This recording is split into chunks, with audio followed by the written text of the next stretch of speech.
everyone, it's me, Hannah, and I'm back with another read-along video, like I promised. And I'm about to read you the 20th chapter of Whatever After, If the Shoe Fits. And it's a New York Times best-selling, you know the rest. And today's the day we're going to read the 20th chapter, and this book is based upon the fairy tale Cinderella. So let's get to it. Here we go. Chapter 20. Chapter 20. Squeak! Give that back immediately! Farrah commands. Betty's evil, scary smile returns. I don't think so. So let's see now that I have the power. What shall I do with it? I'm guessing you're going to abuse it, Cinderella says wryly. Betty swishes towards Cinderella and hurls a zap her way. There's a burst of yellow sparkle. Then Cinderella starts to shrink. It gets smaller and smaller, and she gets smaller and smaller, and even smaller, and turns gray and grows a tail. Cool, Betty says. I must have pressed the mouse-making button. Oh my goodness! She turned Cinderella into a mouse! A mouse wearing itty-bitty clothes! Stop that! Farrah demands, her hands on her hips. Betty just laughs and turns to Jonah. Don't you dare! I yell as I jump in. Don't you dare! I yell as I jump in front of him.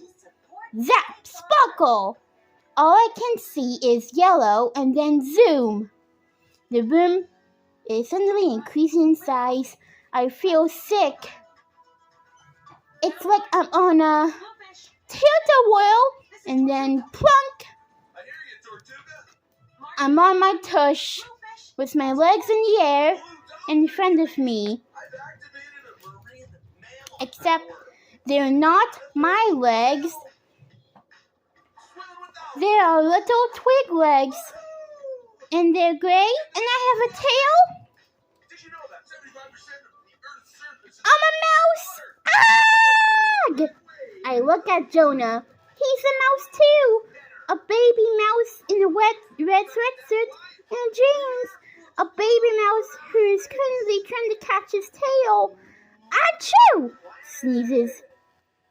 Sneezes the Cinderella mouse. I try to say bless you, but instead, what comes out is squeak! Hand that one back to me this instant! Farrah warns, taking a step forward. Betty turns the one on Farrah next. I don't think so. Zap! Sparkle!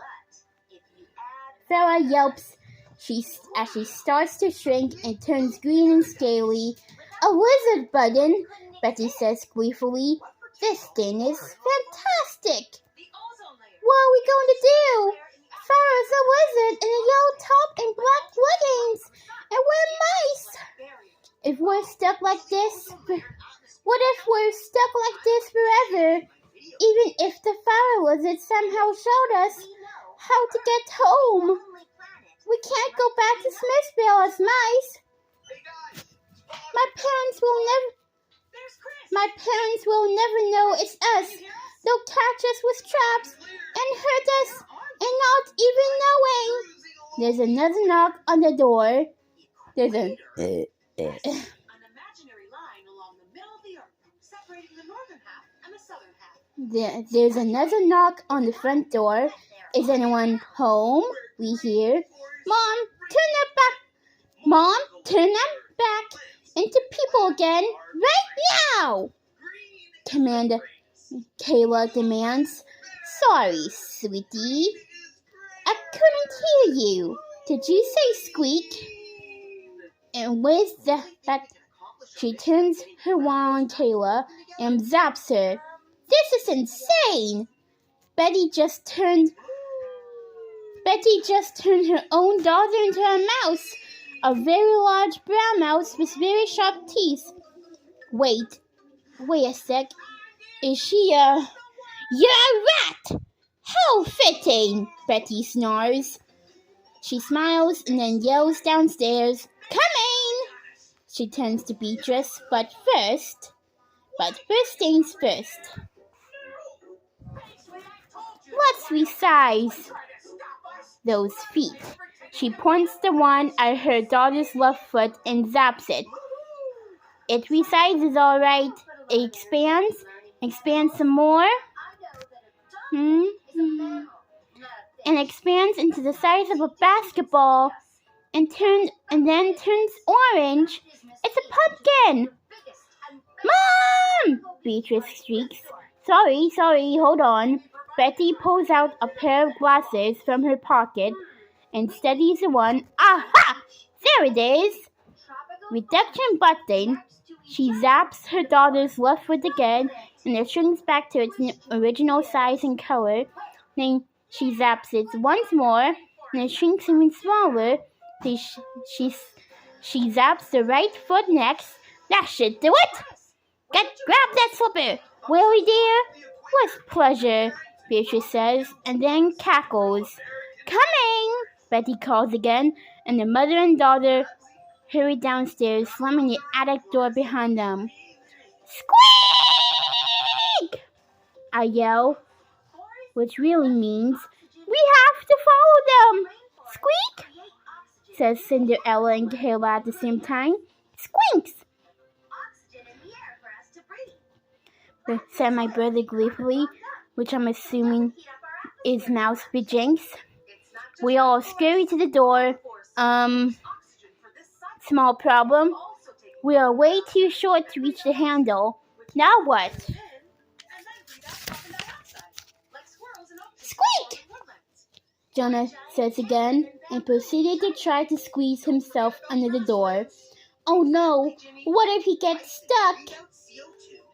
But he doesn't. He goes right under the door. Mice are very squirmy. I squeeze through the other side too. Cinderella goes next, then Kayla, then Farah. I guess rats and lizards are squirmy too. We made it! They all follow me as I scamper down the stairs and into the living room. Betty is standing by the couch, her arms behind her back, holding the glass slipper that Farah fixed. Beatrice is sticking her foot out as the princess assistant crouches in front of her with the other glass slipper. And the prince, I did not expect him to be here too, but the prince is sitting on the love seat looking regal and princely in his very purple robe. Squeak! Cried the killer rat. Thank you so much for the tea, the prince says. That was very thoughtful of you. I'm sure everyone is showering you with treats, says Betty.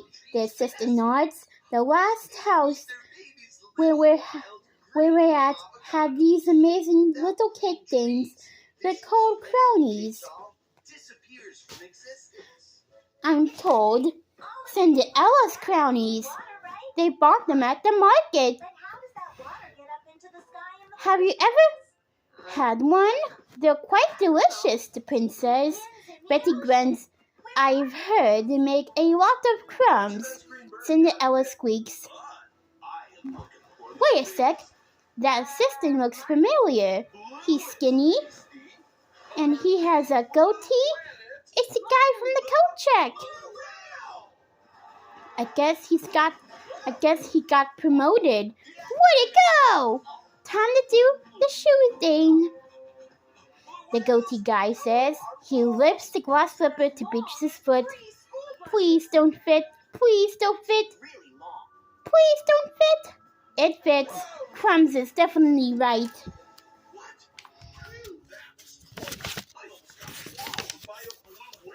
Uh-oh. What's going to happen now?